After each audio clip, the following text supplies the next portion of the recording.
मैं समय हूं। मैंने देखे हैं इंसान के रूप में जन्म लेकर पृथ्वी पर आए अवतार, पीर पैगंबर, संत फकीर, मसीहा, गुरु और बुद्ध। ये कहानी भी एक बुद्ध के जीवन की है। अब भी पृथ्वी पर बहुत से लोग जीवित हैं जिन्होंने इस घटनाक्रम को घटते देखा है। आइए चलते हैं मध्य प्रदेश के गांव कुछवाड़ा।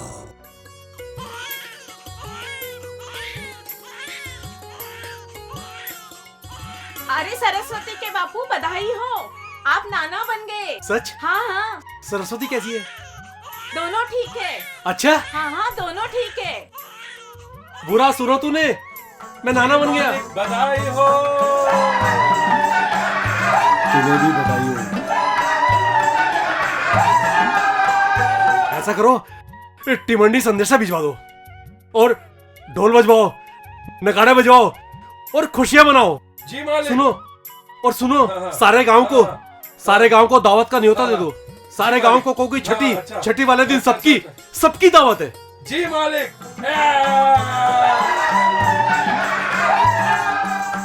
राजा साहब और रानी माँ बच्चे के जन्म पे बहुत खुश थे, लेकिन जल्दी ही उनकी खुशी गम में बदल गई जब उन्हें पता चला कि नवजात शिशु ने 3 दिनों तक दूध की एक बूंद नहीं पी।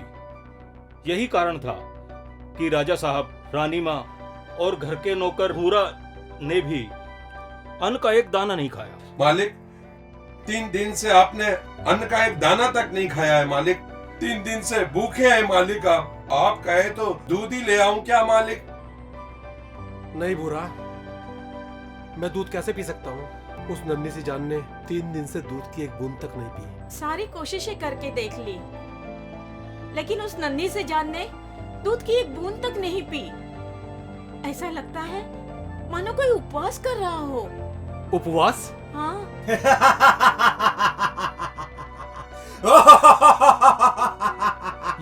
ये कौन है?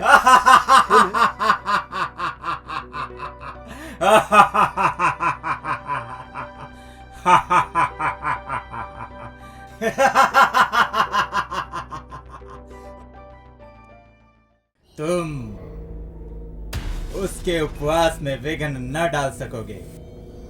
वो बहुत जिद्दी है, बहुत जिद्दी।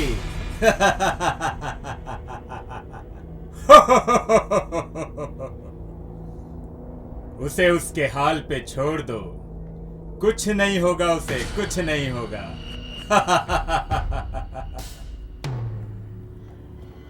कल का सूरज तुम्हारी सारी परेशानियां हर लेगा। हाँ।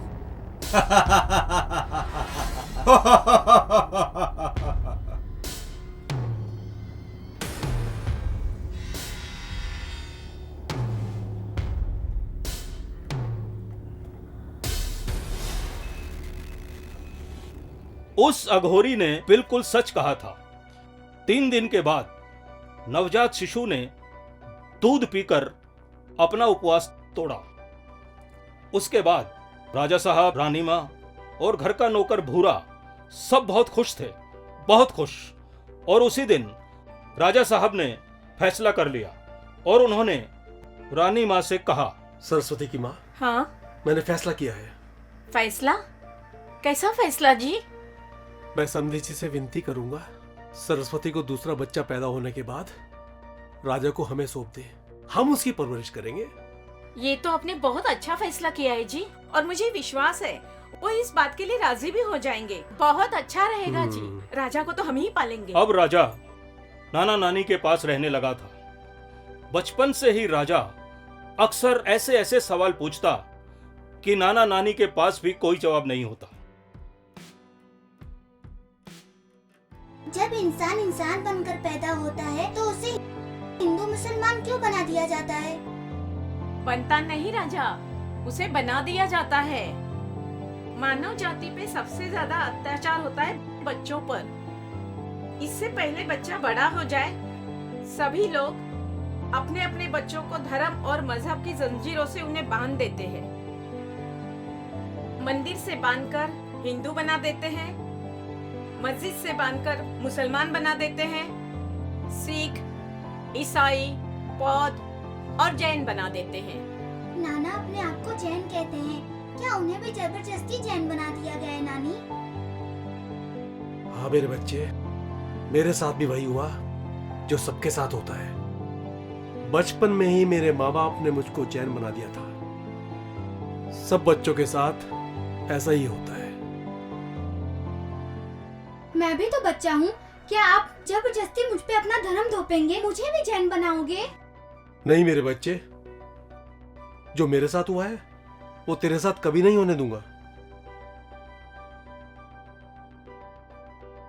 जब कोई फूल खिलता है तो प्रकृति उसे खिलने की पूर्ण स्वतंत्रता देती है। प्रकृति उस फूल के चारों तरफ किसी धर्म या मजहब की दीवारें खड़ी नहीं करती।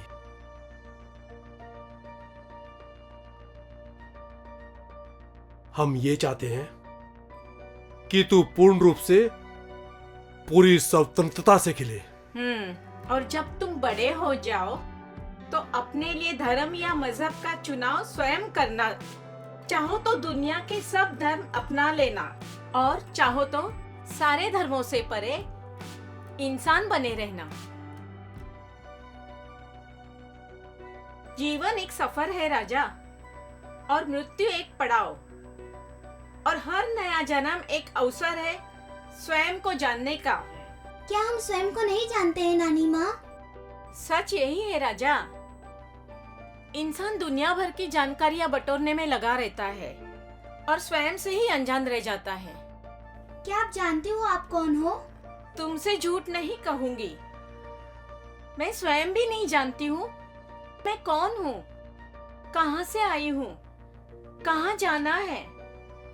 जहाँ जाना है वहाँ कौन ले जाएगा मुझे?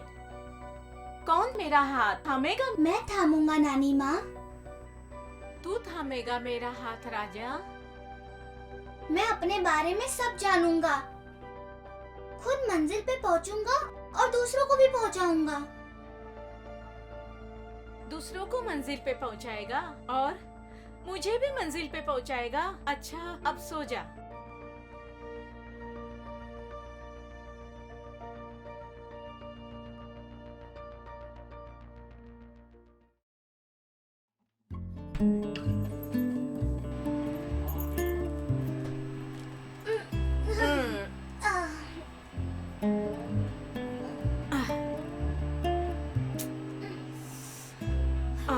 राजा, ओ राजा, उठ जा बेटा, देख सुबह हो गई, चल उठ जा,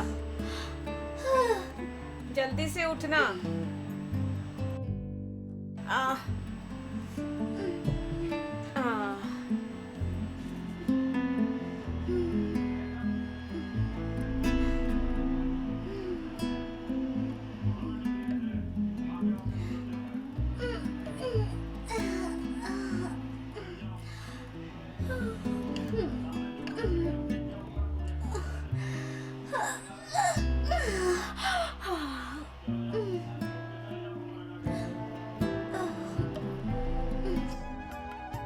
अब एक दिन राजा साहब के घर पे शांति सागर नाम के एक जैन मुनि आए।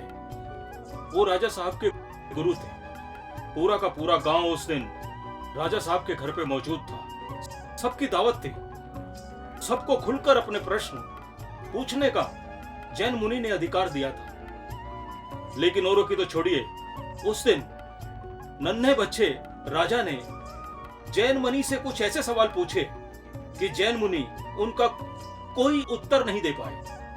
अपने गुरु को निरुत्तर पाकर राजा साहब को बेहद शर्मिंदगी हुई और उस दिन वहां से उस नन्हे बालक से पराजित होकर जैन गुरु शांति सागर को लौटना पड़ा। इस तरह से लज्जित और अपमानित रूप में अपने गुरु के वहां से जाने पे राजा साहब को बेहद दुख हुआ और उन्होंने अपनी पत्नी से कहा,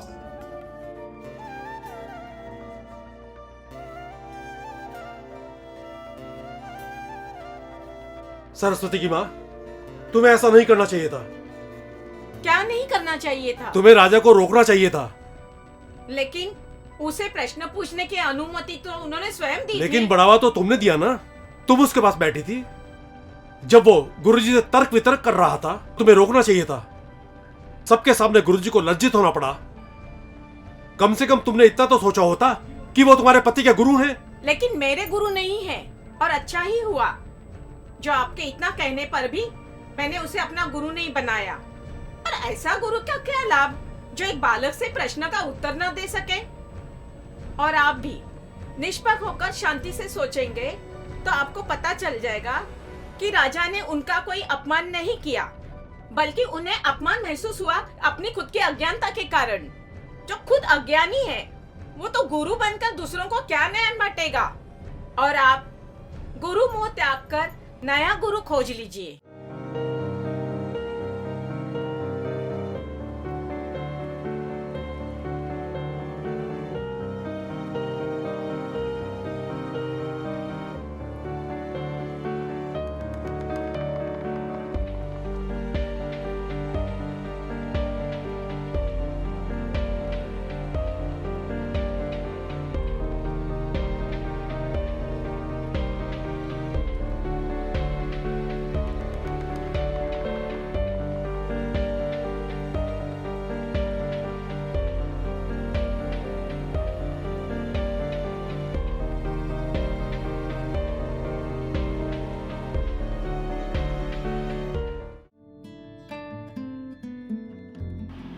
नाना, क्या आप मुझसे नाराज हो? नहीं मेरे बच्चे, मैं नाराज नहीं हूं तुझसे। मुझे तो तुझ पे गर्व है। आज मुझे पूरा विश्वास हो गया। तू अपने नाना का नाम जरूर रोशन करेगा। राजा, राजा, चल, तुझे नानी ने बुलाया है। चल, कोई घर में बहुत बड़ा पंडित आया है। धन्य भाग हमारे जो आप इतनी दूर से चलकर हमारे गांव पधारे। कौन आया है जी? सरस्वती की माँ, ये वही ज्योतिषी जी हैं जिन्होंने 7 साल पहले हमारे घर आने का वादा किया था।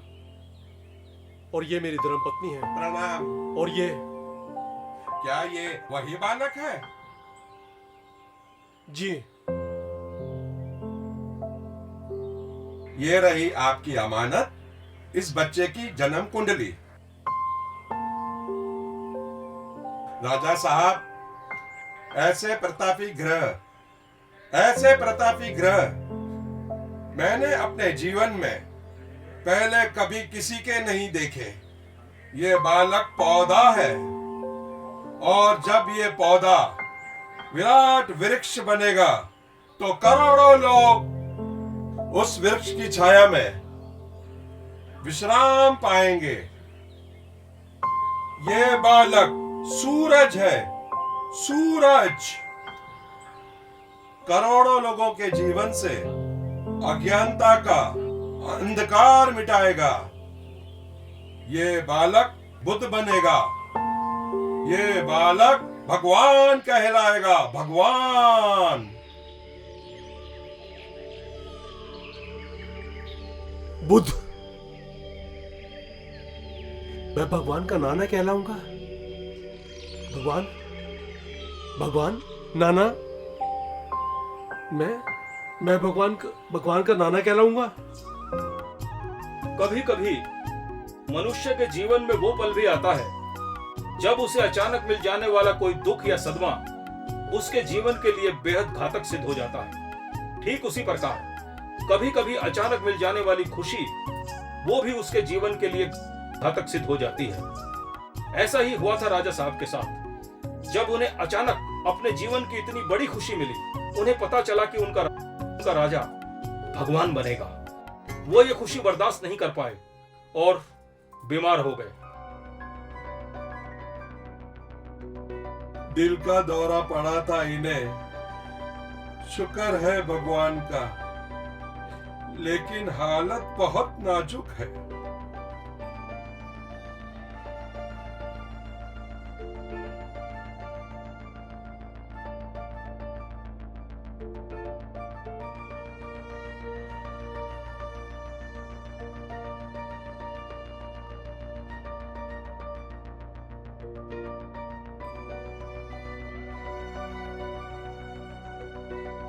रानी माँ, मेरी तो राय है आप इन्हें गाडरवाड़ा ले जाइए।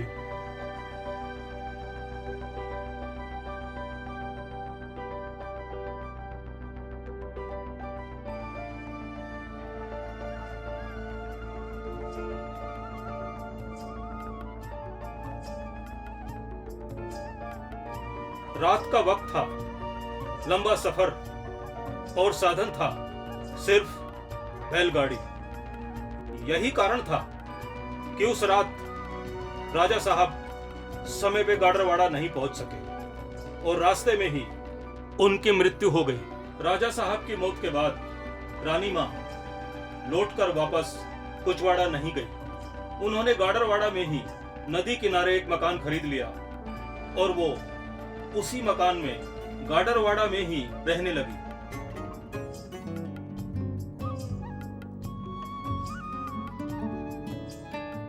बाबा, भगवान कौन है? वो क्यों किसी को मारते हैं? अगर मारना ही होता है तो हम पैदा ही क्यों होते हैं बाबा? बेटा, जीवन और मृत्यु एक ही सिक्के के दो पहलू हैं। हर नया जन्म एक अवसर होता है स्वयं को जानने का। तो क्या हम स्वयं को नहीं जानते हैं बाबा? हाँ बेटा, यही सच है। हमें केवल भ्रम है कि हम स्वयं को जानते हैं। सच यही है बेटा, अधिकतर लोग स्वयं से ही अपरिचित रह जाते हैं।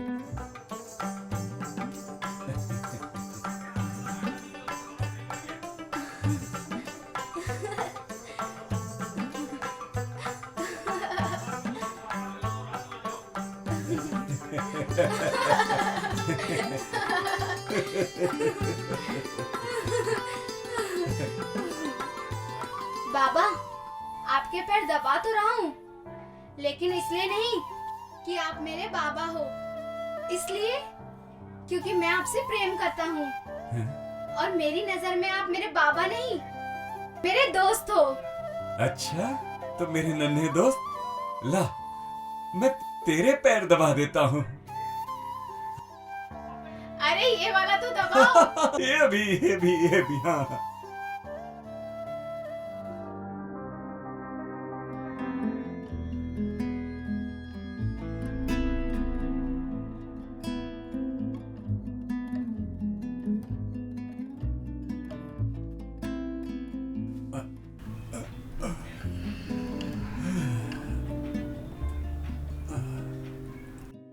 राजा, ओ बेटा राजा, राजा, चलो बेटा, नदी पे चलना है। चल बेटा, चल। राजा, चल बेटा, चल।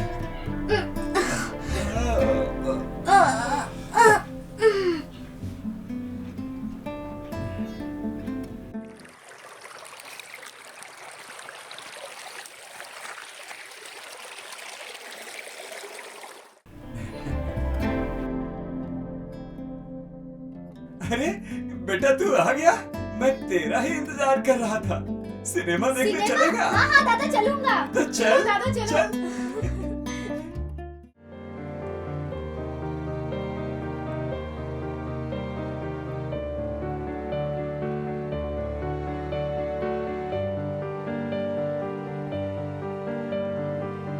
कुछ बता के गए हैं? कब तक आएंगे? मुझे तो कुछ बताकर नहीं गए हैं।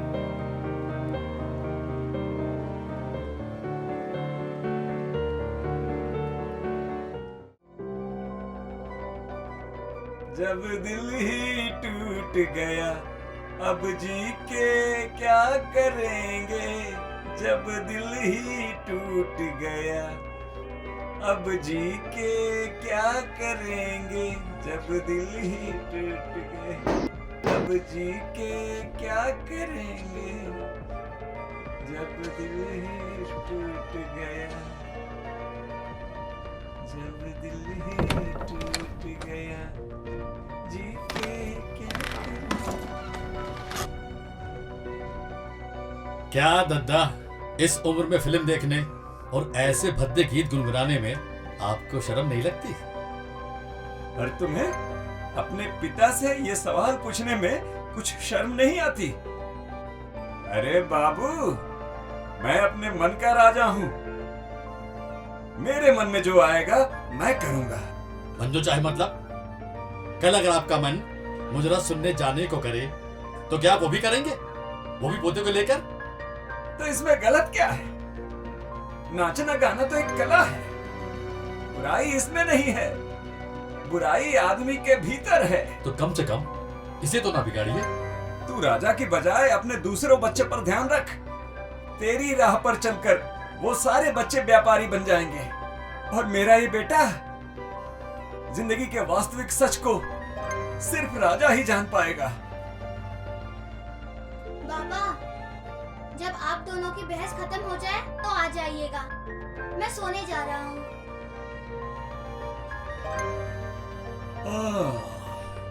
मैं भी जा रहा हूँ सोने।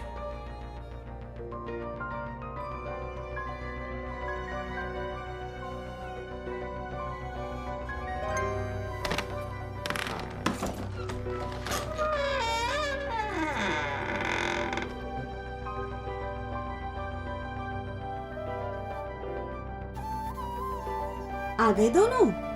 हाँ, सिनेमा देख के आए। देखते ही देखते तू 8 बरस का हो गया। कल तेरी शादी होगी, फिर तेरे बच्चे होंगे। बेटा, उनको तू अपने दादा के बारे में जरूर बताना। मैं शादी नहीं करूंगा बाबा। तू शादी नहीं करेगा तो क्या मुनि बाबा बनेगा? मेरी नजर में मुनी बुनी सब ढोंग है बाबा। मुनि नहीं बनेगा तो क्या व्यापार करेगा? जिसने मुझे बनाया है, जो उसकी मर्जी होगी वो मुझे बना देगा। तू तो कभी कभी बहुत ऊंची बातें करता है। सब आपका ही असर है बाबा। दादा के साथ बहुत खुश रहता है राजा। हाँ, दोनों साथ साथ जाते हैं, सिनेमा देखते हैं, पता नहीं क्या क्या बातें करते हैं दद्दा।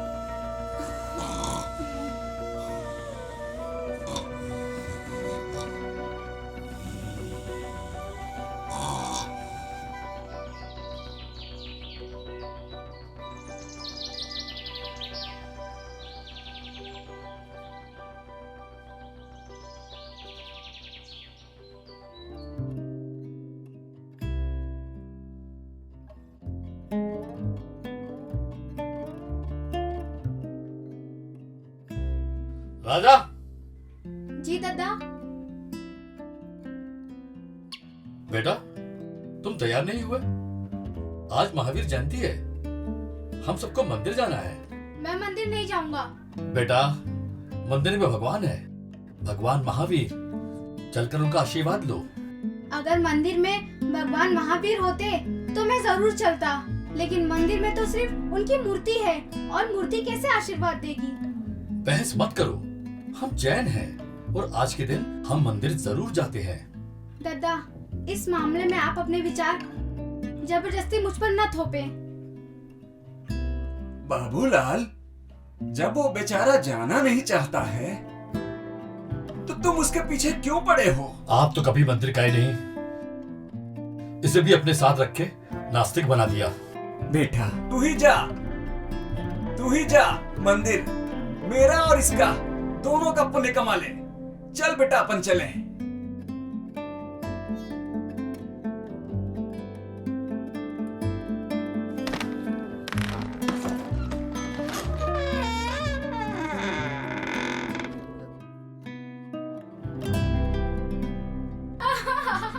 अरे नाचेगा, सावन की पहली बारिश हो बेटा। हाँ, मुबारक हो बेटा। चले हाँ, चलो चलिए दादा जी।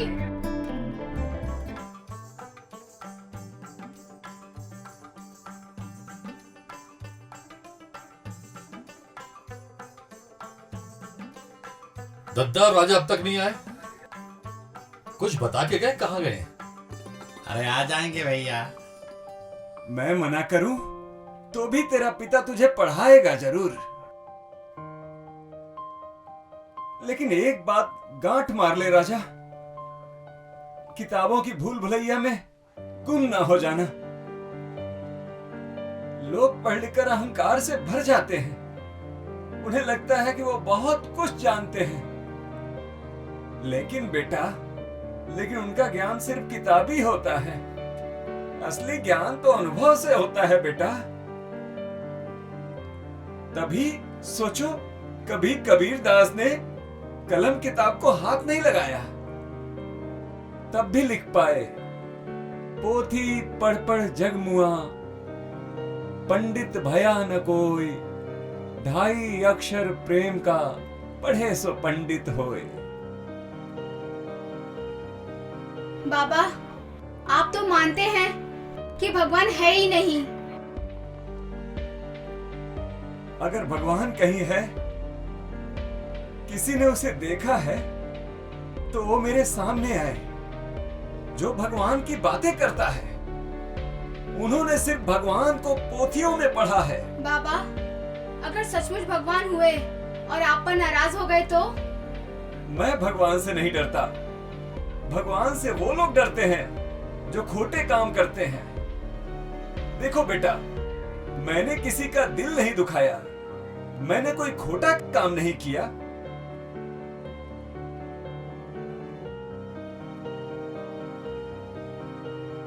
राजा और दद्दा अभी तक नहीं आए? नहीं, अभी तक तो नहीं आए। वाह बाबा, आप तो बड़े बहादुर हो। लोग खामोखा भगवान से डरते हैं। राजा, वो डरते नहीं हैं, उन्हें डराया जाता है।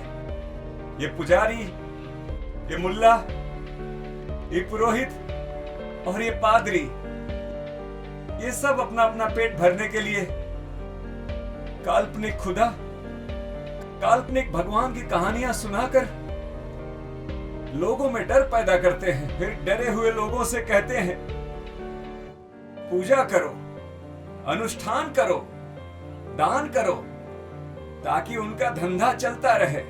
सच यही है राजा। ना भगवान को किसी ने देखा है, ना कोई देख सकता है। ना कहीं स्वर्ग है, ना कहीं नरक। संतोष, प्रेम, शांति, आनंद, यही स्वर्ग है। घृणा, क्रोध और अशांति ही नरक है। बाबा, आप तो बिना पढ़े लिखे होते हुए भी बड़ी ज्ञानी की बातें कर। सब मैंने अपने अनुभव से जाना है राजा। अनुभव ही सबसे बड़ा ज्ञान है। याद रखना बेटा, किसी के बने बनाए रास्ते पे चलने की अपेक्षा अपने अनुभव से अपना मार्ग बनाना। एक बात पूछो बाबा, आपके तीनों बेटे यानी दद्दा और दोनों चाचा ऐसी ज्ञान की बातें क्यों नहीं करते? वो मूर्ख हैं बेटा। आखिर बेटे किसके हैं? वाह बेटा, तुमने तो दादा को धोबी पछाड़ मारा है। आखिर पोता किसका हूँ?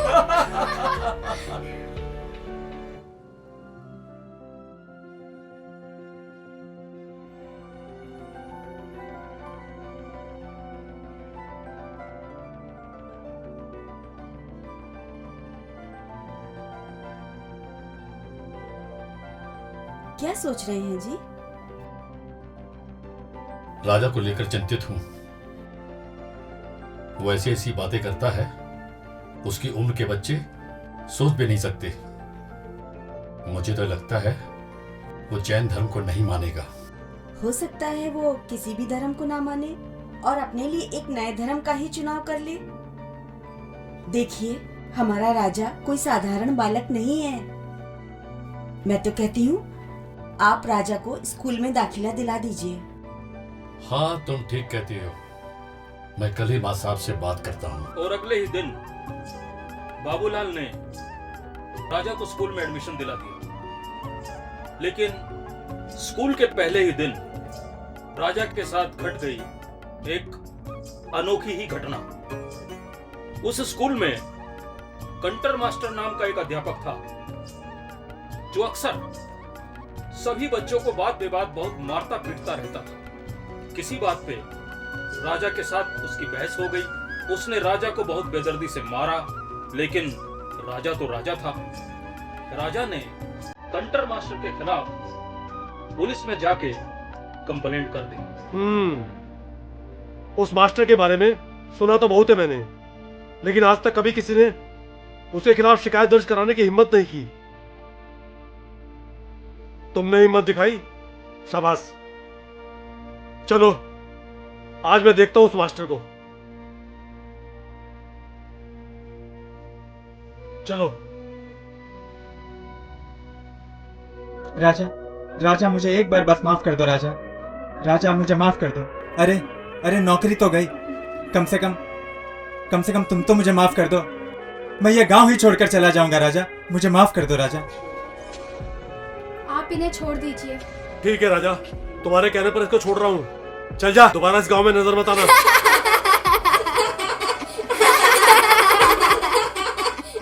राजा, तुमने मास्टर जी के साथ बहुत गलत किया है। आपको राजा को डांटना नहीं चाहिए था। और राजा ने मास्टर जी के साथ जो किया वो? उसमें गलती मास्टर जी की ही थी। राजा ने जो किया बिल्कुल ठीक किया। तुम राजा की माँ हो, इसलिए उसका पक्ष ले रही हो। जानती हो, मास्टर जी की नौकरी चली गई है। जैसी करनी वैसी भरनी।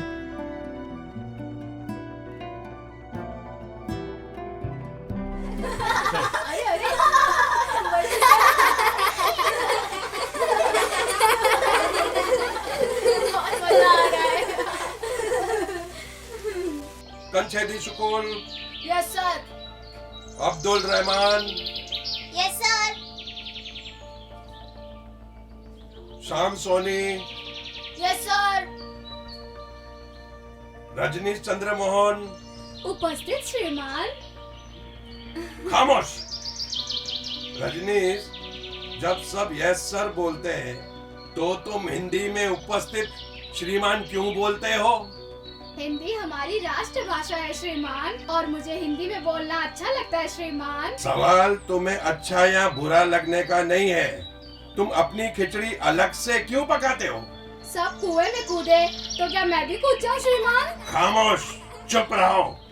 और जहाँ तक खिचड़ी पकाने का सवाल है तो मुझे खिचड़ी पकाने नहीं आती है। क्या आप मुझे खिचड़ी पकाना सिखा देंगे श्रीमान? खामोश, मैं अध्यापक हूँ, कोई बावर्ची नहीं। क्षमा करें श्रीमान, मैंने तो आपको खाना बनाते, झाड़ू लगाते, यहाँ तक कि अपने पत्नी के कपड़े धोते हुए देखे हैं श्रीमान। चुप रहे, चुप। शैतान कहीं का। इधर आ, इधर आ, और मुर्गा बन, बन मुर्गा। इधर आ, इधर आ, मुर्गा बन, मुर्गा बन, बन मुर्गा, मुर्गा बन। रजनीश। मैं रजनीश नहीं, मुर्गा हूँ श्रीमान। उठा अपना बस्ता, उठा। शैतान कहीं का, उठा अपना बस्ता, उठा। निकल जा मेरी क्लास से, निकल जा, निकल जा, निकल जा मेरी क्लास से। धन्यवाद श्रीमान।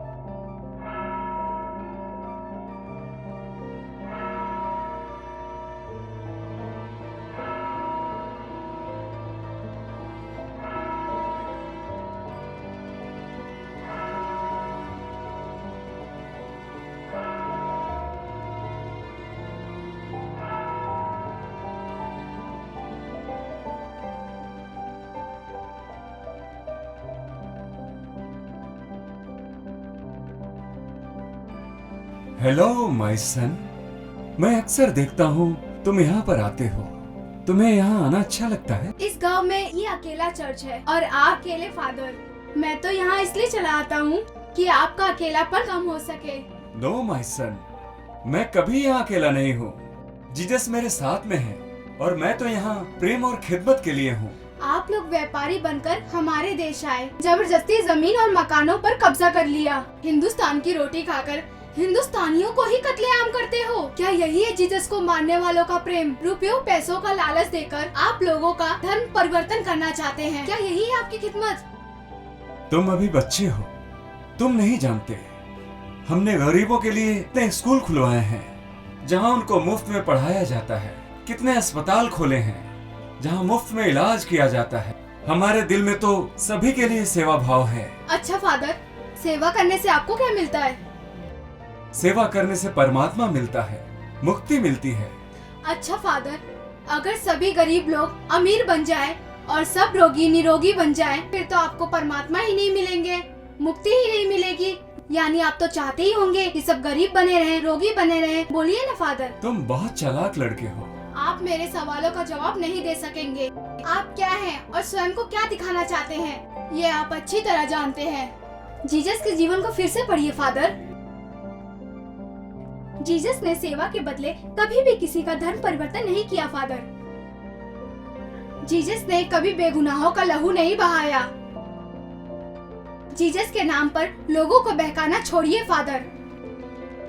प्रेम क्या है, सेवा भाव क्या है, पहले उसे अपने में उतारिए, फिर औरों को बताइए फादर। अच्छा चलो, चर्च बंद करने का समय हो गया। लेकिन आपने मेरे सवाल का अरे जवाब मैंने नहीं कहा दिया। ना, कुछ तो मैं फिर बताइए कभी बता फादर। दूंगा। चलो चलो बाहर आप चलो। ऐसा क्यों कर रहे हैं फादर? चलो चलो। अरे बाद में बता दूंगा, बोला ना मैंने। फादर, चलो फादर बता तो अभी दीजिए। जाओ। चलो। अरे फादर, फादर मेरे सवालों का फिर जवाब। कभी सवाल बाद में। दरवाजा खोलिए फादर, आपने मेरे सवाल का जवाब नहीं दिया। मैंने कहा ना, इस बारे में बाद में डिस्कस करेंगे। क्यों फादर, बताइए। बाद में देख लूंगा। मुझे पीछे जानना पड़ेगा। है। मुझे टालना इतना आसान नहीं है फादर। मैं आपके घर चला आऊंगा, आपके देश चला आऊंगा। अरे फादर तुम बताइए जाओ। ना। फादर बताना आपका काम है फादर।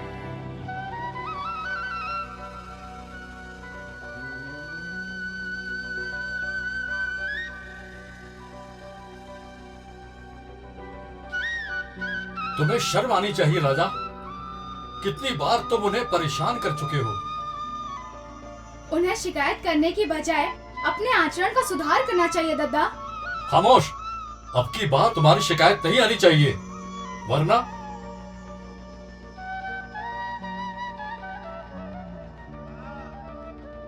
राजा, क्या सच में मुर्दा सोचता है? हाँ, मरने के बाद आत्मा शरीर के आसपास ही रहती है। जब लोग उसकी अर्थी को कंधा देकर ले जाते हैं तो आत्मा देखती है कौन उसकी मौत पे सच में दुखी है या दुखी होने का नाटक कर रहा है, कौन उसकी अर्थी का बोझ उठा रहा है, कौन उसकी अर्थी को बोझ समझ रहा है। राजा, ये सब तुम्हें कौन बताता है? मरने वाला, यानी मुर्दा। हाँ, तुम तो जानते हो, अर्थी किसी की भी हो, अगर मेरे सामने आ जाए तो शमशान हो या कब्रिस्तान पहुँचाने जरूर जाता हूँ।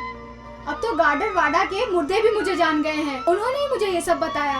राजा, तुझे मुर्दों से डर नहीं लगता? अबे तू अपनी सोच, रात में यही सोच सोच कर सोएगा तो बिस्तर में जरूर मुतेगा। इसने तो यही कर दिया। एक दिन राजा अपने दोस्तों के साथ गांव में मौज मस्ती कर रहा था। सभी दोस्त मिलकर गधों की सवारी कर रहे थे। राजा भी एक गधे पे बैठा था। ये नजारा उन्हीं के पड़ोस में रहने वाले एक पंडित ने देख लिया।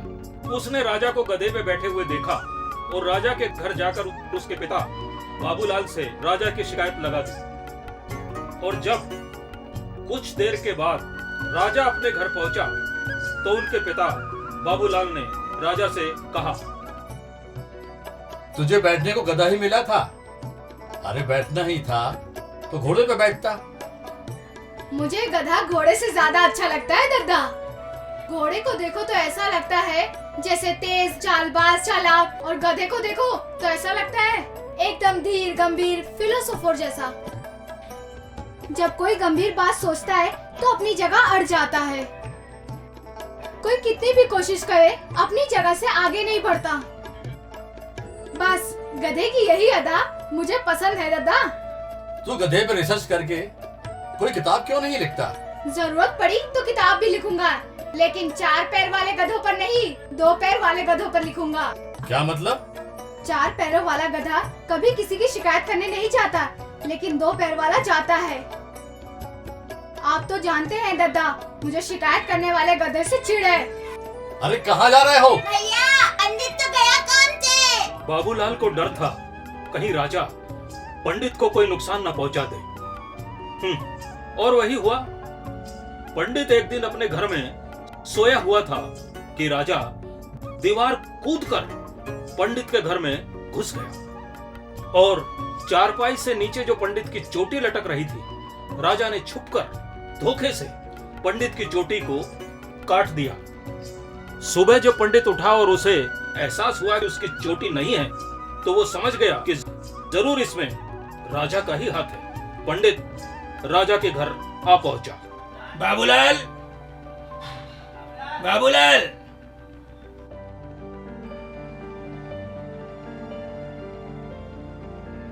क्या देख रहे हो? वही जो आप देख रहे हैं।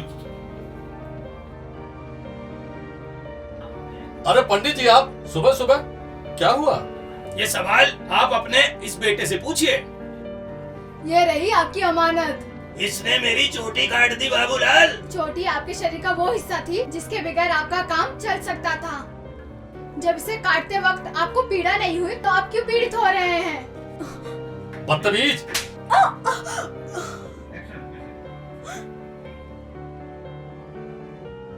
याद रखिए दद्दा, आपने तमाचा मुझे नहीं, उस प्रेम को मारा है जो हमारे बीच में था। अच्छा, नमस्कार। आपको राजा पे यूं हाथ नहीं उठाना चाहिए था। मैं भी इस बात पर बेहद दुखी हूँ, मगर क्या करूँ, वो अपनी शरारतों से बाज नहीं आता। मुझे अफसोस है, मैं अपने क्रोध पे काबू नहीं रह सका। सुबह से उसने कुछ नहीं खाया है, पता नहीं भूखा प्यासा कहाँ भटक रहा है। आप एक बार जाकर उसे देखिए तो सही। तुम ठीक कहती हो, मैं अभी जाकर उसे देखता हूँ।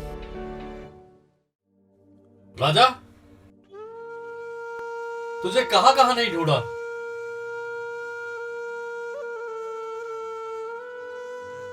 मैंने तुझे मारा, मुझसे भूल हुई।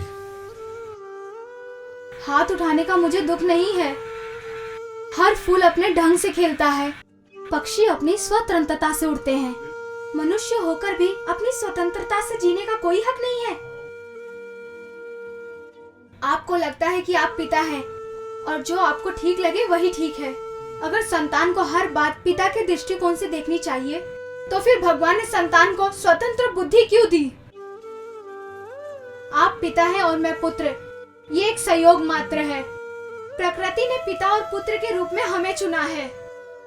प्रकृति ने कुछ काम करवाने को आपको चुना है, प्रकृति ने कुछ काम करवाने के लिए मुझे चुना है। हम दोनों प्रकृति का चुनाव है। आपको कोई हक नहीं है आप अपने विचारों का आदेश बनाकर मुझ पर ला दें। अगर आप पिता होने के नाते मेरे लिए भोजन की व्यवस्था करते हो, तो ये दायित्व आपको प्रकृति ने सौंपा है, मैंने नहीं। राजा, कभी कभी ऐसा लगता है हम दोनों में बड़ा मैं नहीं, तू है। मैं वादा करता हूं, अब तुझे कोई आदेश नहीं दूंगा, पर सुझाव तो दे सकता हूं। जरूर दीजिए, लेकिन सुझाव को मानना या ना मानना मेरी स्वतंत्रता रहेगी। अच्छा मेरे स्वतंत्रता सेनानी, जिसमें तू खुश मैं खुश। चल उठ, घर चले।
जाओ, ठीक से, शांति से। हाँ, बैठ जाओ तुम भी। क्षमा करें श्रीमान, मैं कुछ पूछना चाहता हूँ। पूछो, क्या पूछना है? प्रिंसिपल होने के नाते सैकड़ों बच्चों के भविष्य की जिम्मेदारी आपकी है। आप बच्चों को असत्य, भेदभाव और अहंकार की शिक्षा क्यों देते हैं? हम असत्य सिखाते हैं, हम भेदभाव सिखाते हैं, हम अहंकार सिखाते हैं। इकबाल का ये कौमी नगमा, सारे जहां से अच्छा हिंदुस्तान हमारा, क्या ये अहंकार का प्रतीक नहीं है? अपने देश को सबसे अच्छा मानने का मतलब यही है कि हम ये मान लें दुनिया के सारे देश बुरे और हम सबसे अच्छे। क्या ये अपने और दूसरे देशों के बीच भेदभाव का दृष्टिकोण नहीं है? अगर हमारा देश सबसे अच्छा हो तो भी हर रोज ये दौड़ाते रहना कि हमारा देश सबसे अच्छा, हमारा देश सबसे अच्छा, क्या ये अहंकार का प्रतीक नहीं है? इस नगमे को लिखने वाले इकबाल ने पूरी दुनिया का भ्रमण करने के बाद क्या अपने अनुभव से जाना था कि भारत सबसे अच्छा देश है? नहीं, उन्होंने पूरी दुनिया का भ्रमण नहीं किया था। फिर किस आधार पे लिख दिया कि सारे जहां से अच्छा हिंदुस्तान हमारा? मैं पूछता हूं, जो देश गुलामी की जंजीरों में जकड़ा है वो किस आधार से सारे जहां से अच्छा है? यहां मौजूद बच्चों के बस्तों में देखिए तो आप पाएंगे सूखी रोटी, हरी मिर्च और प्याज। क्या यही है हमारे हिंदुस्तान की चहकती हुई बुलबुलें जिन्हें पेट भर खाना भी नसीब नहीं? इकबाल जिसे गुलिस्ता कह रहे हैं वहां है क्या? गरीबी, भुखमरी, बीमारी, कुपोषण, अशिक्षा, शोषण, छूत अछूत। पिछले 1200 साल से हर पुरानी पीढ़ी नई पीढ़ी को वसीयत में गुलामी देती आ रही है और आप विद्यार्थियों से कहलवा रहे हैं सारे जहां से अच्छा हिंदुस्तान हमारा। मेरे लिए पूरी पृथ्वी एक ही है। जब तक मैं अपने अनुभव से ना जान लूं कि वास्तव में हिंदुस्तान सबसे अच्छा है, तब तक मैं ये नगमा कभी नहीं गाऊंगा।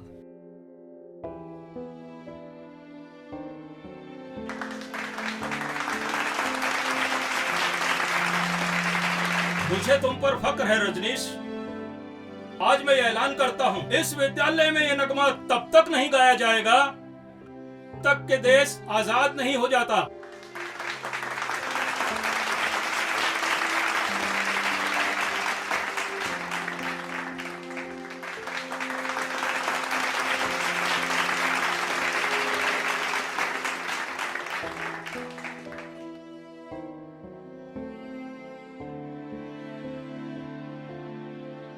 बच्चों, मोहम्मद गोरी लगातार 18 बार पृथ्वीराज चौहान से युद्ध में पराजित हुआ। इस पराजय के पश्चात वो घोर निराशा में डूब गया। एक दिन इसी निराशा में विवश होकर वो बैठा था। उनका ध्यान अचानक दीवार पे एक मकड़ी की तरफ गया जो बार बार ऊपर जाने की कोशिश कर रही थी, किंतु उसकी जाल टूटने के कारण वो गिर पड़ रही थी। पर वो मकड़ी प्रयास में नहीं चुकी और निरंतर वो ऊपर चढ़ने की कोशिश करती रही। मोहम्मद गोरी के मन में ये प्रश्न आया कि यदि एक मकड़ी 18 बार कोशिश करने के बाद विफल होती है और 19वीं बार में सफल होती है, तो मैं क्यों नहीं? और इस दृढ़ इच्छा शक्ति को लेकर उसने पुनः अपनी सेना को इकट्ठा किया और इकट्ठा करने के बाद पृथ्वीराज चौहान पर पुनः आक्रमण किया और उसे विजय प्राप्त हुई। बच्चों, इस घटना से यह सबक मिलता है कि मोहम्मद गोरी को अपना आदर्श बनाएं, उसकी राह पे चलें, तो सफलता आपको अवश्य मिलेगी। क्षमा करें मास्टर जी, आप मोहम्मद गौरी जैसे लुटेरे को आदर्श पुरुष बताकर गलत बखान कर रहे हैं। जो इंसान धन के लालच में 18 बार हमला कर सकता है, अपने स्वार्थ के खातिर बेगुनाह को मार सकता है, मरवा सकता है, उसे आप आदर्श पुरुष मानते हैं? जो बार बार जान बख्श देने वाले पृथ्वीराज का एहसान मानने की बजाय उस पर हमला करता है, आप उसका गुणगान गा रहे हैं। आप ये क्यों नहीं सिखाते कि हमें पृथ्वीराज चौहान की तरह क्षमाशील होना चाहिए? पृथ्वीराज अगर चाहता तो कभी भी मोहम्मद गौरी का सर कलम करवा सकता था, लेकिन पृथ्वीराज ने कभी अपनी ताकत का दुरुपयोग नहीं किया। उसने कभी हमला करने की पहल नहीं की। उसने हथियार उठाया तो अपनी और अपनी प्रजा की रक्षा के लिए। गुणगान गाना ही है तो पृथ्वीराज चौहान का गाइए मास्टर जी, जो हमें सिखाता है कि हमें अपने बल का दुरुपयोग नहीं करना चाहिए। पृथ्वीराज का जीवन हमें सिखाता है कि हमें अपने शत्रु को भी क्षमा कर देना चाहिए। आप अपने विद्यार्थियों को प्रेम, दया, क्षमा, समानता सिखाकर उनके चरित्रों को ऊपर उठाना चाहते हैं, या फिर अपने विद्यार्थियों को गलत ढंग से एक लुटेरे का किस्सा सुनाकर उन्हें एहसान फरामोश लालची लुटेरा बनाना चाहते हैं? पृथ्वीराज का जीवन हमें शिक्षा देता है कि हमें अपनी ताकत का उपयोग अपनी रक्षा के लिए करना चाहिए, आक्रमण के लिए नहीं। और मोहम्मद गौरी का जीवन हमें शिक्षा देता है, बार बार लुटेरों की टोली बनाओ, जिसने हमारी जान बख्शी उसी पर वापस हमला करो। क्षमा करें मास्टर जी, जब आप दोबारा गौरी पर बोले तो सोचिएगा आप अपने विद्यार्थियों को क्या बना रहे हैं, चरित्रवान या चरित्रहीन?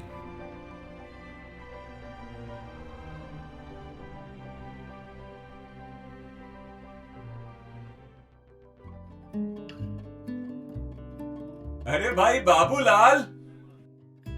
अरे मास्टर जी आप?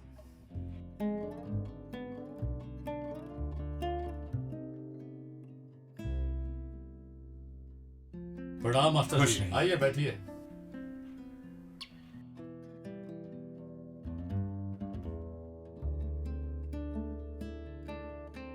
अरे भाई मैं आज तुमसे नहीं राजा से मिलने आया हूँ। उसने कोई शरारत तो नहीं की? बाबूलाल, राजा कोई मामूली लड़का नहीं है। उसका दृष्टिकोण एक दिन समाज को नई सोच देगा। आखिर हुआ क्या? कल तक मैं औरों को पढ़ाता था, पर आज उसने मुझे ही पढ़ा दिया। वो भी ऐसा पाठ जिससे मेरे सोचने और समझने का ढंग ही बदल गया। सच कहूं तो कल तक मुझे ऐसा लगता था कि मेरे पास बहुत कुछ ऐसा है जो मैं औरों को सिखा सकता हूं, लेकिन आज ये लग रहा है कि जो राजा के पास है वो मेरे पास नहीं है। उसके भीतर बहुत कुछ दबा है बाबूलाल। जब भीतर का ज्ञान बाहर आएगा तो लोग ऐसे ही खींचे चले आएंगे जैसे मैं आज आया हूं। हाँ मास्टर जी, लड़का है तो कुछ अजीब ही। कभी कभी मैं भी सोचता हूँ, इतनी छोटी उम्र और इतनी बड़ी बड़ी बातें, ना जाने भविष्य के गर्भ में क्या छिपा है। राजा, तुम्हारी बातों में तो जादू है। बार बार तुमसे मिलने का दिल करता है।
क्या देख रहे हो? तुम्हारे हाथों की लकीरें। क्या तुम जोशी हो? अच्छा ये बताओ, मेरी शादी किससे होगी? किसी से भी नहीं। क्या? तो क्या मैं कुंवारी मर जाऊंगी? अच्छा जोशी जी, जरा आप अपना हाथ भी तो देखिए, आपकी शादी किससे होगी?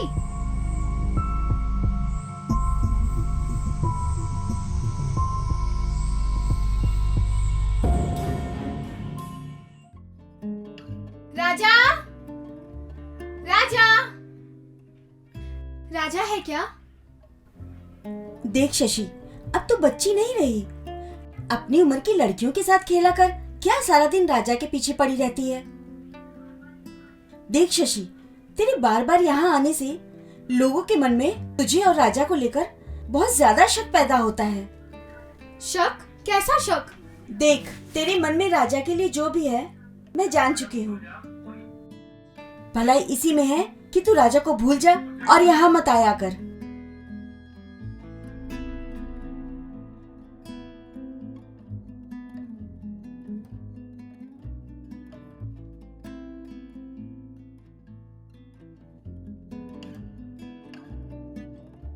शशि, शशि, शशि!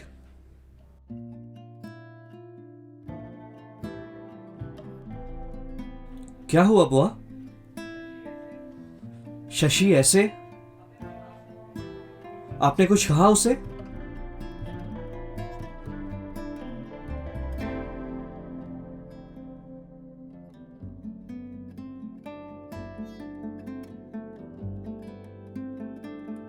क्या हुआ शशि? राजा तुम यहाँ से चले जाओ। शशि, शशि कुछ कहो ना शशि, प्लीज। राजा तुम्हें मेरी कसम है, तुम यहाँ से चले जाओ।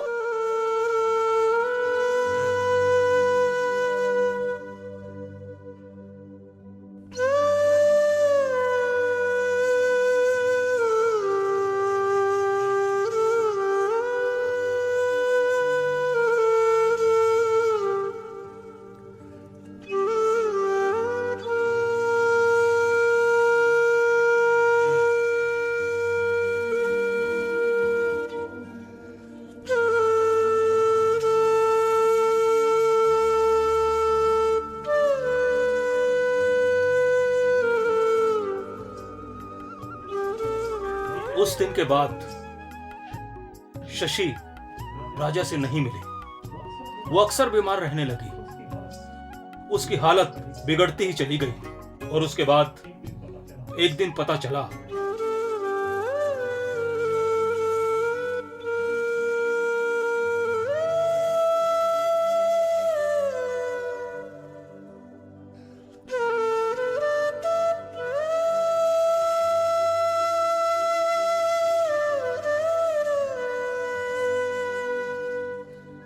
राजा, राजा, शशि मर गई। क्या?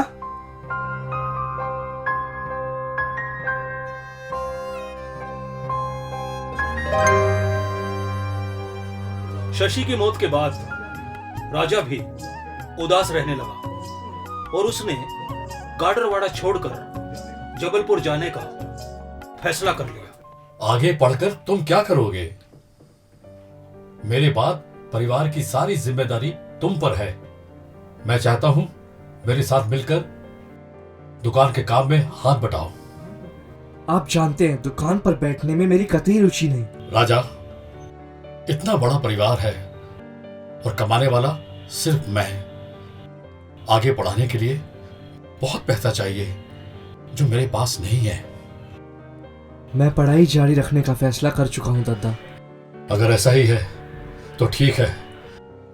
पिता होने के नाते मैं अपनी जिम्मेदारी को निभाऊंगा। भले ही मुझे कर्ज लेना पड़े, लेकिन मैं तुम्हें जरूर पढ़ाऊंगा।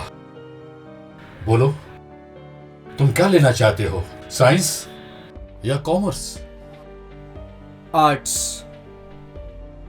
आर्ट्स? तुम पढ़ना चाहते हो, पढ़ो, लेकिन साइंस या कॉमर्स से अपने आप को इतना काबिल तो बना सको, एक कुशल डॉक्टर, इंजीनियर या कुशल व्यापारी बनो। अपने आप को किसी नौकरी के पाने लायक बना सको। मैं ना किसी का नौकर बनने के लिए पैदा हुआ हूं, ना व्यापारी। मेरा लक्ष्य कुछ और ही है। अच्छा, जरा मैं भी तो सुनूं तुम्हारा लक्ष्य। आखिर तुम बनना क्या चाहते हो? सन्यासी, घुमक्कड़, एक पढ़ा लिखा आवारा जो पहले हर सफलता को अर्चित करे फिर उसे ठोकर मार दे। मैं दर्शन शास्त्र, मनोविज्ञान, तर्कशास्त्र और थियोलॉजी को बड़े ही गहराई से पढ़ना चाहता हूं। मैं तुम्हारी बात से सहमत नहीं हूं राजा। तुम्हें आर्ट्स विषय से पढ़ाने के लिए कर्ज लेकर तुम्हें पैसे नहीं दे सकता। मैंने आपसे पैसा मांगा ही कहा, और ये मेरा वादा है। अब मैं आपसे पैसे लिए बगैर ही मेरी पढ़ाई पूरी करूंगा। पिता ने पैसा देने से इनकार कर दिया था और बगैर पैसों के राजा जबलपुर जा नहीं सकता था। यही कारण था कि अक्सर वो उदास रहता। उसे हर पल शशि की याद सताती। हर पल वो गुमसुम, खामोश, उदास शशि की यादों में खोया रहता।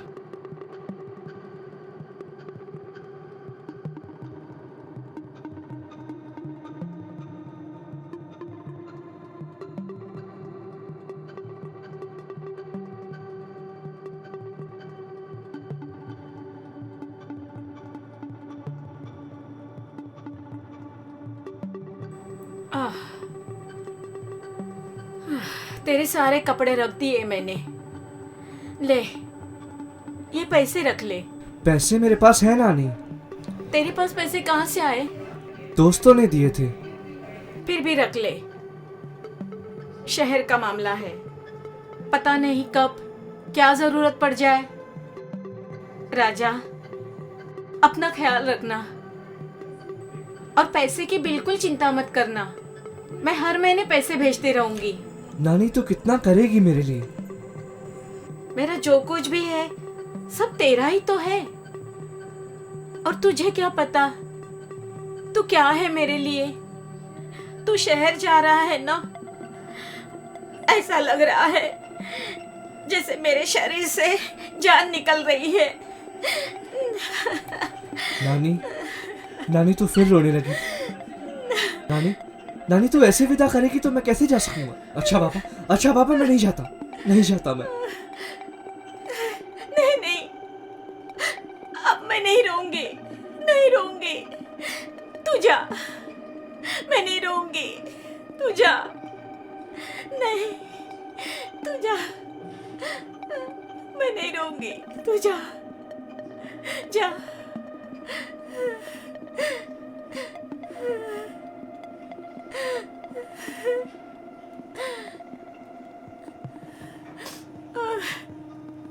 जाते हुए देखेगी नहीं?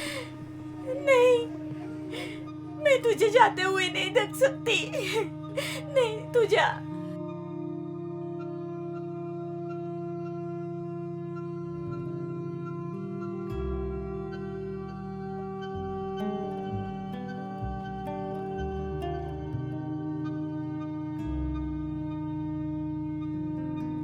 राजा,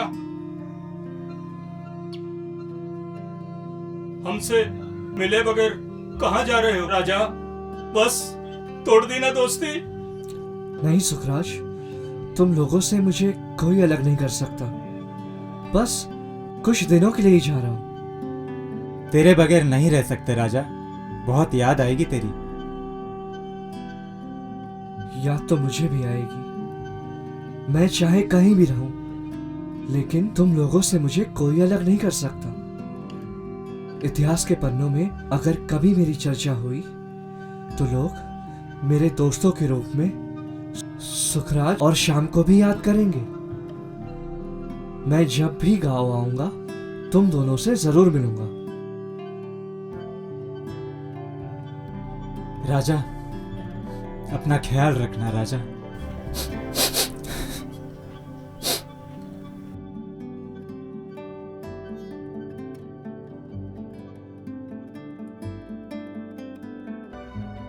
राजा, वो ख्याल रखना दोस्त। तुम भी अपना ख्याल रखना।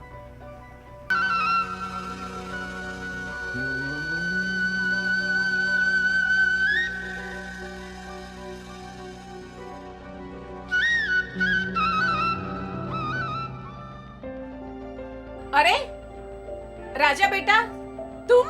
प्रणाम बुआ जी। जुग जुग जियो। जरा देखिएगा, अपना राजा आया है। राजा? बाबूलाल ने तो उसके आने की कोई खबर ही नहीं भेजी। क्यों राजा, घर से झगड़ा करके तो नहीं आया ना? बुआ, लगता है फूफा जी को मेरा आना अच्छा नहीं लगा। नहीं नहीं, ऐसी कोई बात नहीं। चल तू अंदर चल। चलो राजा, भीतर चलो। ये घर तुम्हारा अपना है। चल अंदर चल। सब मेरी वजह से हुआ है। ना मैं पैसे देने से इनकार करता, ना ये नौबत आती। अच्छा बाबा, मुझसे गलती हुई। हर बात दिल से निकाल दो। पढ़ना चाहते हो पढ़ो। अब तुझे किसी बात की कोई कमी नहीं होगी। मैं हर महीने पैसे भेजता रहूंगा। क्षमा करें दादा, अब मैं आपका पैसा स्वीकार नहीं कर सकता। मैंने नवभारत अखबार में नौकरी ज्वाइन कर ली है। अपने बलबूते पे मैं अपनी पढ़ाई पूरी कर लूंगा। और आप अपने मन में दुखी होकर किसी भी बात के लिए स्वयं को दोषी मत मानो। मेरे मन में कोई कड़वाहट नहीं है। ये कड़वाहट नहीं तो क्या है? आखिर जरूरत क्या है तुझे नौकरी करने की? बाबूलाल, आज नहीं तो कल उसे आत्मनिर्भर होना ही है। अगर वो कोशिश करना चाहता है तो कर लेने दो। हाँ भैया, आत्मनिर्भर होना कोई बुरी बात नहीं है। और फिर हम लोग है ना यहाँ। कोई परेशानी होगी तो हम संभाल लेंगे। सब ठीक हो जाएगा बाबूलाल, आप निश्चिंत रहिए।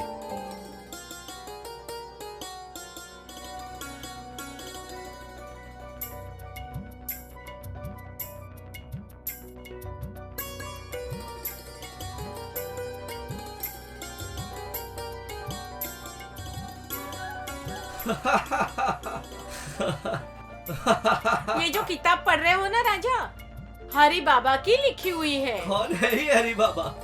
बड़े विद्वान लगते हैं। महाविद्वान है। हाँ। अच्छा, तो क्या मैं ऐसे महापुरुष से एक आध सवाल पूछ सकता हूँ फूफा जी? क्यों नहीं, वो तो महाज्ञानी हैं। हर सवाल का जवाब दे सकते हैं। मैंने उन्हीं से दीक्षा ली है। हरि बाबा साक्षात हरि हैं, नारायण है, कल अपने यहाँ आने वाले हैं। आपने अपनी उस किताब में लिखा है कि अगर कोई तुम्हारा अपमान करे तो भी मनुष्य को शांत और अविचलित रहना चाहिए। क्या ये ठीक है? अवश्य, प्रत्येक मनुष्य को पहले अपने क्रोध को जीतना चाहिए, अन्यथा क्रोध की अग्नि पहले क्रोध करने वाले को और फिर उसके द्वारा दूसरों को जलाना आरंभ कर देती है। आपने अपने क्रोध को जीतने की साधना कहाँ की? हिमालय की गुफाओं में, जहां मनुष्य तो क्या पशु पक्षी भी जाने की हिम्मत नहीं कर सकते।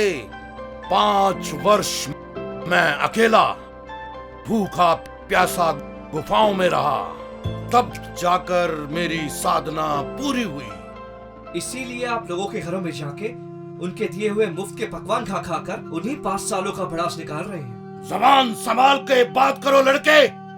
हम यहाँ अपनी इच्छा से नहीं, इनके बुलाने पर आए हैं। जानता हूँ, और ये भी जानता हूँ कि आपके बेवकूफ शिष्य आपके पीछे घूम घूम कर विनती करते हैं, तब जाकर आप थोड़ी देर के लिए इनके घर आते हैं और एक दिन में 8-10 शिष्यों के घर जाकर खूब मनचाहा भोजन करते हैं आप। खामोश बालक!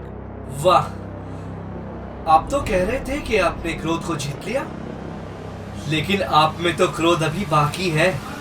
राजा, खबरदार जो अब एक भी शब्द इनके लिए कहा। मैंने कुछ भी नहीं कहा फूफा जी। मुझ पर क्रोध करके इन्होंने स्वयं सिद्ध कर दी तीनों बातें। पहली, इनमें क्रोध अभी बाकी है। दूसरी, ये झूठ भी बोलते हैं। और तीसरी, जैसी ये किताबों में लिखते हैं वैसा इनका खुद का आचरण है ही नहीं, अर्थात ये ढोंगी है, ढोंगी। अब हम यहाँ एक पल नहीं रुकेंगे अपने घर में बुलाकर हमारा ऐसा अपमान। लो, अब चौथी बात भी इन्होंने स्वयं सिद्ध कर दी फूफा जी। ये तो अहंकारी भी है। कैसा गुरु चुन लिया फूफा जी आपने। राजा, तुम यहां से भीतर जाओ। गुरुदेव, मैं इसकी तरफ से क्षमा मांगता हूं। आप कृपया आसन ग्रहण कीजिए। अरे साहब साहब साहब साहब, कहां? इनमें तो अभी भय भी बाकी है। ना भय गया, ना क्रोध गया, ना खाने पीने का मोह गया। जो व्यक्ति नकली जीवन जीता है और नाम है हरि बाबा। हरि का मतलब है भगवान और बाबा का मतलब है संत। ये कहां से भगवान लगता है और कहां से संत? ये बालक अपनी बाल अवस्था में ही जीते जी नरक देखेगा। बड़ी मेहरबानी आपकी, बड़ी मेहरबानी। मैं नरक देखने जाऊं कहां? अरे कौन सी ट्रेन, कौन सी बस जाती है वहां? आप जरा मुझे नरक का पता तो बताएं। राजा, इससे पहले कि मैं तुम्हें घर से ही चले जाने के लिए कहूं, तुम चुप हो जाओ। जब भी कोई धर्म के नाम पे लोगों को धोखा देने की कोशिश करेगा, मैं देखकर अनदेखा नहीं करूंगा। मेरी आवाज कोई नहीं दबा सकता। ढोंगी पाखंडियों का असली रूप सामने लाने के लिए मुझे घर तो क्या, दुनिया भी छोड़ के जाना पड़े, मुझे परवाह नहीं।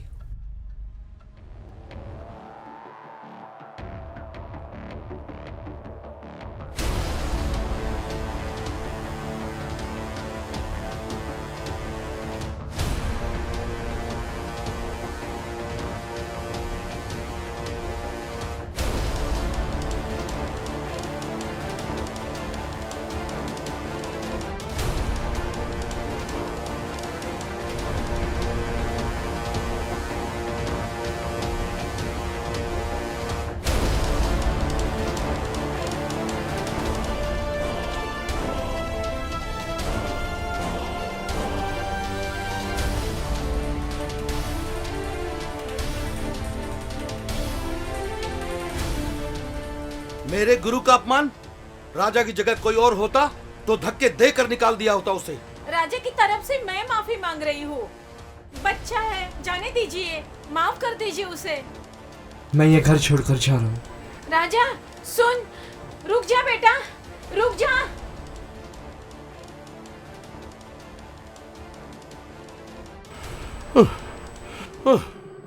ओए, ओए, मेरा नहीं भाई। क्यों हो गया भाई? अरे क्यों करोगे? ओह सत्यानाश। क्या हो गया भाई? मेरा क्यों करोगे? मेरा नहीं पटा। ओए,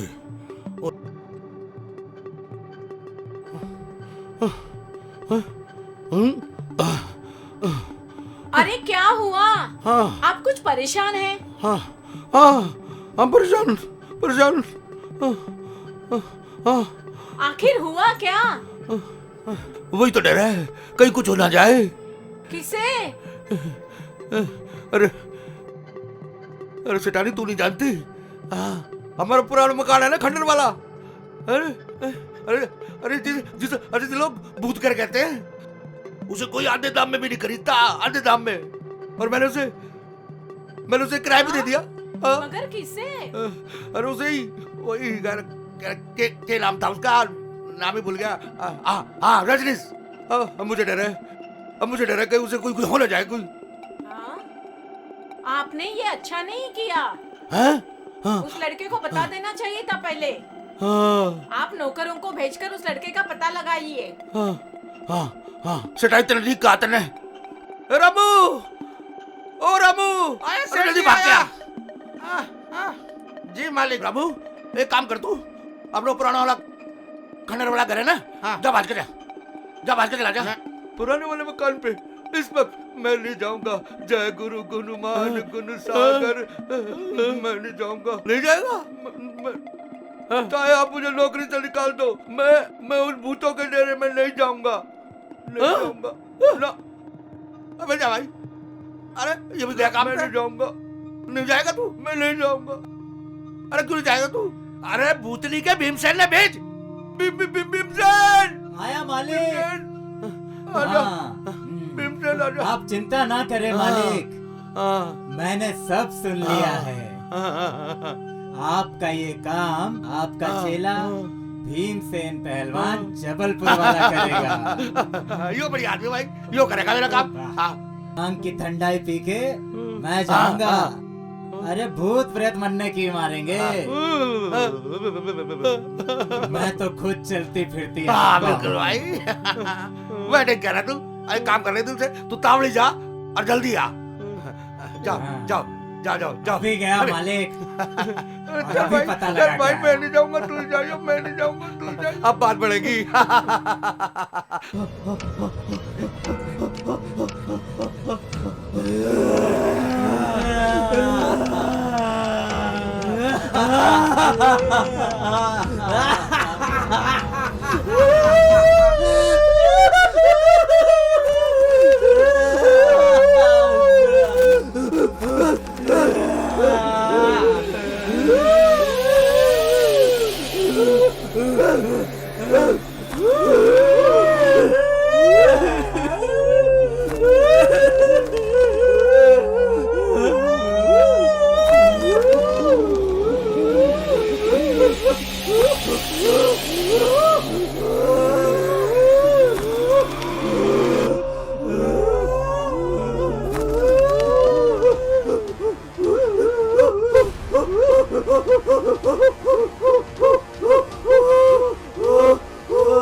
बेटा भीम सिंह, वो तो गया काम से। तू भाग ले भीम सिंह, वरना तेरा लंगोट भी गीला हो जाएगा। भाग ले भीम सिंह, भाग ले। मालिक मालिक मालिक, वो तो गया काम से। अरे सब कुछ ठीक हो जाएगा, धीरज रखिएगा। मालिक गजब हो गया, गजब हो गया मालिक। क्यों हो गया? वो तो गया गया वो। वहाँ तो उठा पटक हो रही है। वहाँ तो प्रेत आत्मा से लड़ाई चल रही है, लात घूसे चल रहे हैं, चीखम चिल्ली हो रही है। ये तो भीम सिंह पहलवान था जो बच के आ गया, वरना और कोई होता तो लंगोट गीली हो जाती। सेठ जी गया वो तो काम से, नहीं बचा। क्या? राम राम राम राम राम राम राम राम। क्यों हो गया? अरे क्यों हो गया? ये क्यों हो गया? मैं काम करता हूँ, मैं काम करूँ, मैं भी जाऊंगा। वो छोरे न देखूंगा, मैं भी जाऊंगा। नहीं, इतनी रात को मैं अकेले नहीं जाने दूंगी। हम साथ चलेंगे। तू ठीक कह रही है। अच्छा चल भाई, चल गेला, चलेंगे, चल चल चलो चलो रे। अरे चलो, छोरे को बचाना, चलो। आओ सेठ जी, यो तो गया काम से। आए, अरे आगे चल। आओ। आए आए आए आए। अरे देख तो ले। अरे गया। अरे जिंदा क्या मर गया?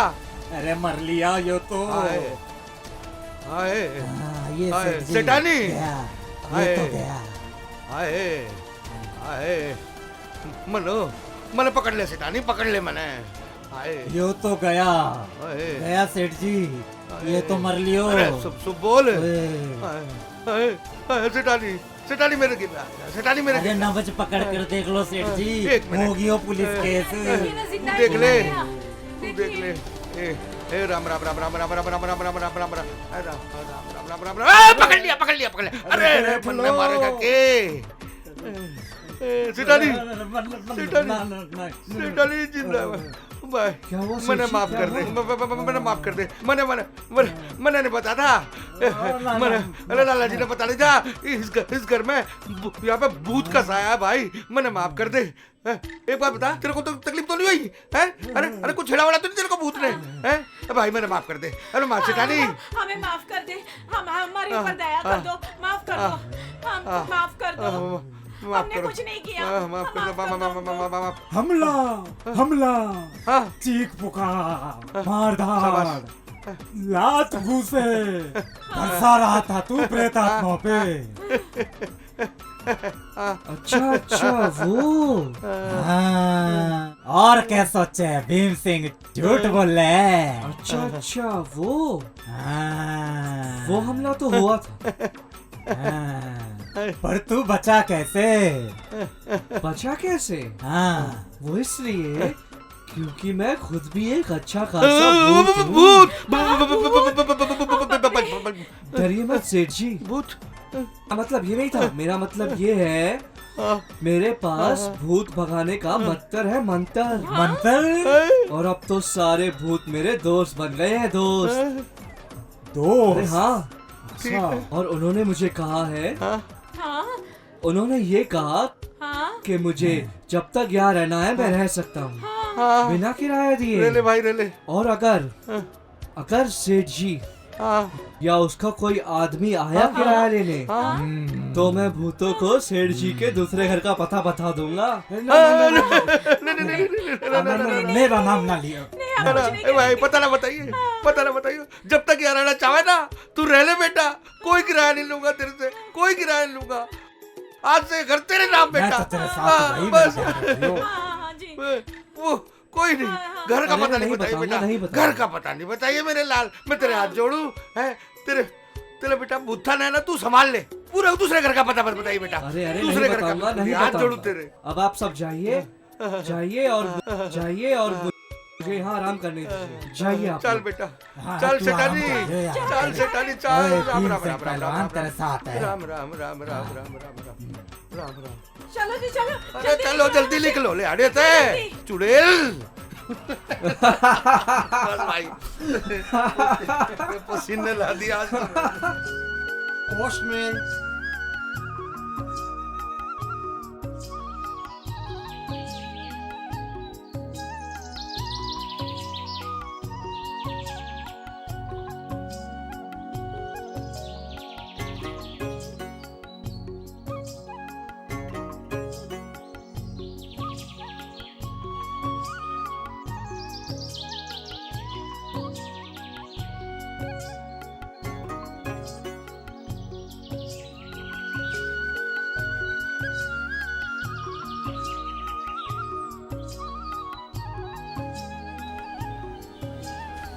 किसकी चिट्ठी है? राजा की। क्या लिखा है? राजा ने बुआ का घर छोड़ दिया है, अब किसी किराए के मकान में रहता है। आप कुछ कीजिए। कुछ नहीं कर सकता सरस्वती, तुम्हारा ये बेटा औरों के जैसा नहीं है। लिखा है किराए के मकान में हूँ, मजे से हूँ, आप चिंता ना करें। अरे कैसे चिंता ना करूं? आप उसे समझाइए। कोई लाभ नहीं होगा सरस्वती, कोई लाभ नहीं। अब मैं उसके जीवन में कभी कोई हस्तक्षेप नहीं करूंगा। वक्त अपनी रफ्तार से आगे बढ़ता रहा और वक्त के साथ साथ बढ़ती रही राजा की उम्र। अब एक दिन राजा की मुलाकात हुई मग्गा बाबा से। मग्गा बाबा जो अक्सर अपने हाथ में एक मग रखते थे, मग्गा, इसीलिए लोग उन्हें मग्गे वाला बाबा, मग्गा बाबा कहते थे। बहुत से लोग उस मग्गे में कुछ सिक्के डाल देते, तो कुछ मनचले ऐसे भी थे जो मग्गा बाबा के उस मग्गे में से सिक्के निकाल लेते। मग्गा बाबा दोनों से दूर रहते थे। ना उन्हें पैसा डालने वाले से कोई आकर्षण था, ना ही निकालने वाले से कोई ईर्ष्या। अक्सर वो चुप रहते। आ ऊ ई की भाषा में, कौन सी अगड़म बगड़म भाषा में वो कुछ बोलते। लोग उन्हें अक्सर पागल और गूंगा समझते थे। लेकिन अक्सर जब राजा से उनकी मुलाकात होती तो दोनों एक दूसरे को देखते रहते। दोनों के बीच कोई एक अनजाना सा आकर्षण हमेशा रहता था। और यही कारण था कि कई बार राजा पहुंच जाता मग्गा बाबा से मिलने। मग्गा, मग्गा, खाली मग्गा। बाबा, लोग तो आपको गूंगा समझते हैं, लेकिन आप तो बोलते हैं बाबा। राजा, मैं सिर्फ तुमसे बात करता हूं क्योंकि तुम मेरे पिछले जन्म के साथी हो। इस जन्म में हम 700 साल के बाद मिले हैं। तुम्हारे कारण बहुत लोगों ने जन्म लिया है, बहुत लोग जन्म लेंगे। तुम्हारे कारण बहुत लोगों को मुक्ति मिलेगी राजा। आप क्या कह रहे हैं? मैं कुछ समझ नहीं पा रहा बाबा। समय आने पर सब समझ में आ जाएगा राजा। सवाल बहुत है राजा, उनका जवाब सिर्फ एक है और वो है ध्यान। ध्यान करो राजा। किसका ध्यान करूं बाबा? उसका ध्यान करो राजा जो असीम है, अरूप है, सब उसी से जन्मे हैं राजा, और एक दिन उसी में खो जाएंगे।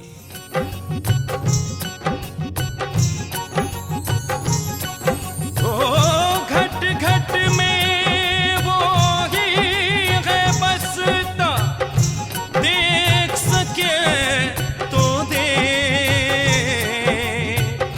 घट घट में वो ही है बसता, देख सके तो दे। सबका मालिक सबका मालिक हो। कभी राधा बन के नाचा, कभी मीरा बन के गाया। कभी राधा बन के नाचा, कभी मीरा बन के गाया। कभी गौतम बन के उसने खुद ही खुद को पाया। कभी शबरी वो कहलाया, कभी बन के राम आया। कभी शबरी वो कहलाया, कभी बन के राम आया। कभी कृष्ण बन के उसने परम ज्ञान को बताया। कभी राधा बन के नाचा, कभी मीरा बन के गाया। कभी गौतम बन के उसने खुद ही खुद को पाया। कभी राधा बन के नाचा।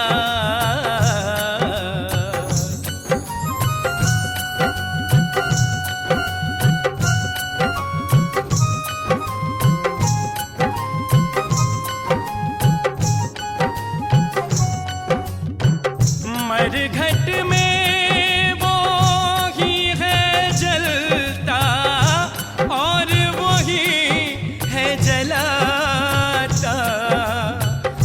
मरघट में वो ही है जलता, और वो ही है जलाता।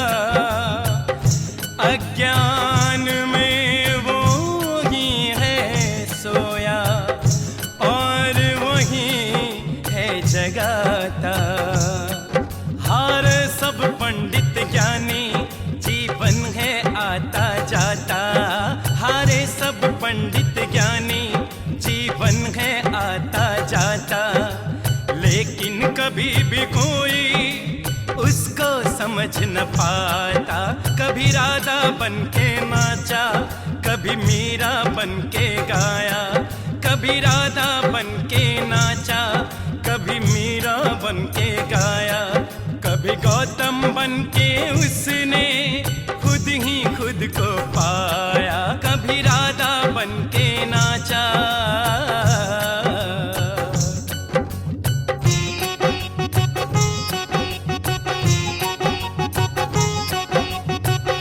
नानक बन के वो ही आता, और वाणियों को गाता।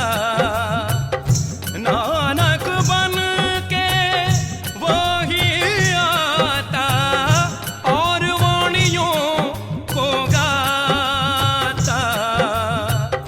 कभी बन के महावीर वो मौन में खो जाता। वो बन के जीसस आता, कभी सूली पे चढ़ जाता। वो बन के जीसस आता, कभी सूली पे चढ़ जाता। कभी बन के वो मोहम्मद मोहब्बत को फैलाता। कभी राधा बन के नाचा, कभी मीरा बन के गाया। कभी राधा बन के नाचा, कभी मीरा बन के गाया। कभी गौतम बन के उसने खुद ही खुद को पाया। कभी राधा बन के नाचा।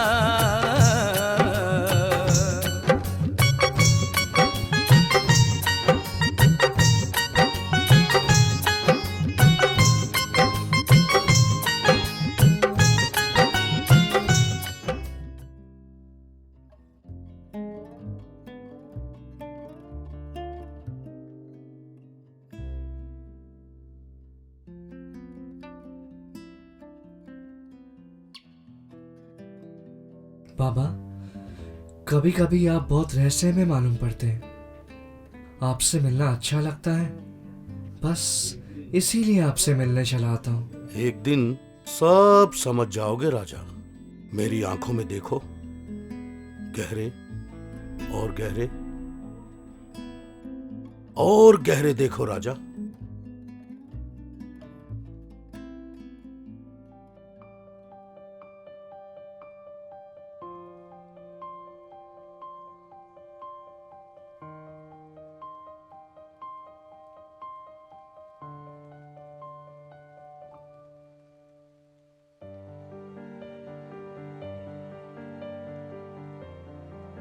लो बीच में।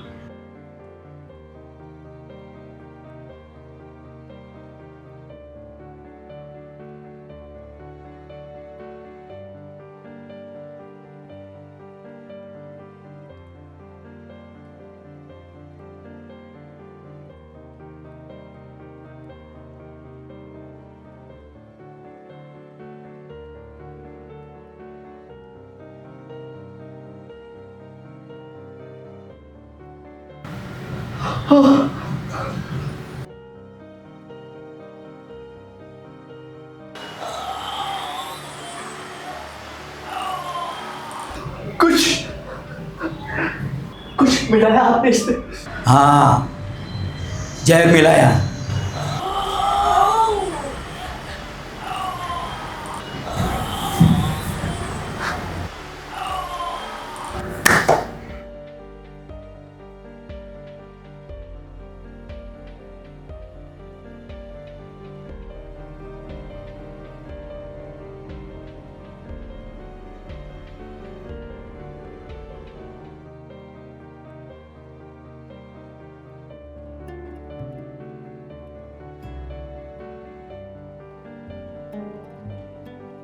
राजा, पिछले जन्म में तुम 21 दिन के उपवास पे थे।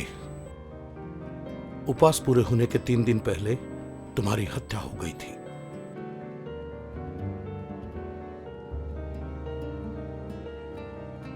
पिछले जन्म के उपवास तुमने इस जन्म में पूरे किए।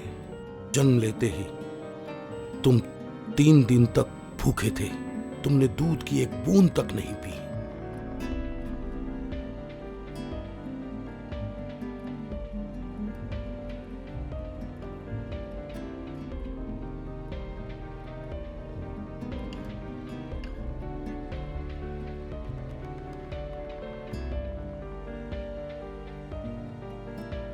माँ, जन्म लेते ही क्या मैं 3 दिनों तक भूखा था? हम लोग तो कितना घबरा गए थे। तूने दूध तो क्या, एक बूंद पानी भी नहीं पिया था। सारी कोशिशें करके देख ली, लेकिन उस नन्ही से जान ने दूध की एक बूंद तक नहीं पी। ऐसा लगता है मानो कोई उपवास कर रहा हो। उपवास? हाँ।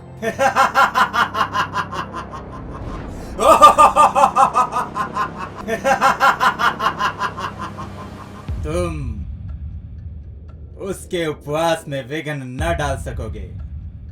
वो बहुत जिद्दी है, बहुत जिद्दी।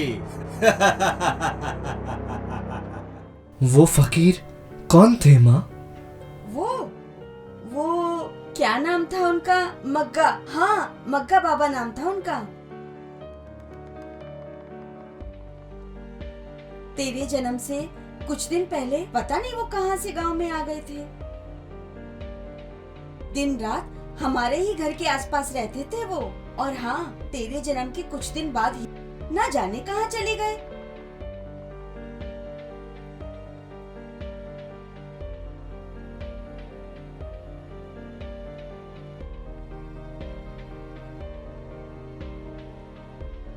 अरे कहाँ जा रहे हो राजा? खाना तो खा के जाओ।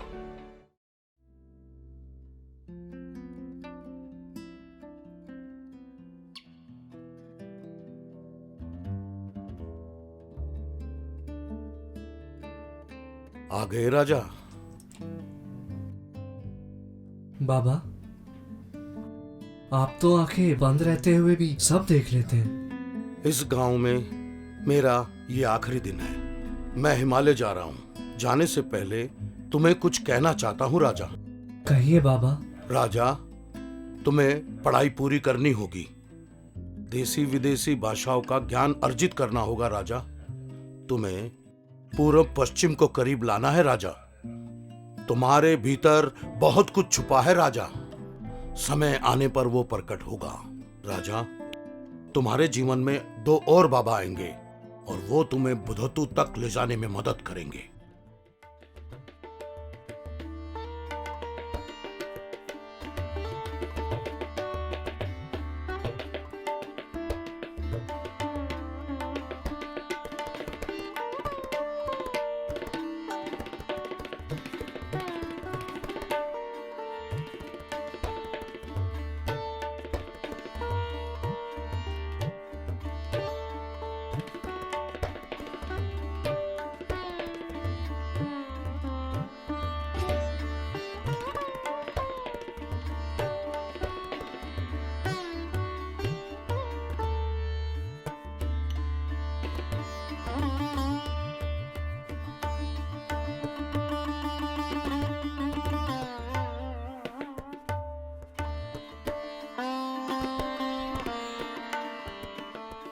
ध्यान क्या होता है उसे नहीं पता था। उसे तो बस एकांत में आंखें बंद करके बैठ जाना अच्छा लगता था। उसी एकांत में जब वो आंखें बंद करके बैठता था तो डूब जाता था एक अदृश्य, अनाम, अकल्पनीय शून्य में।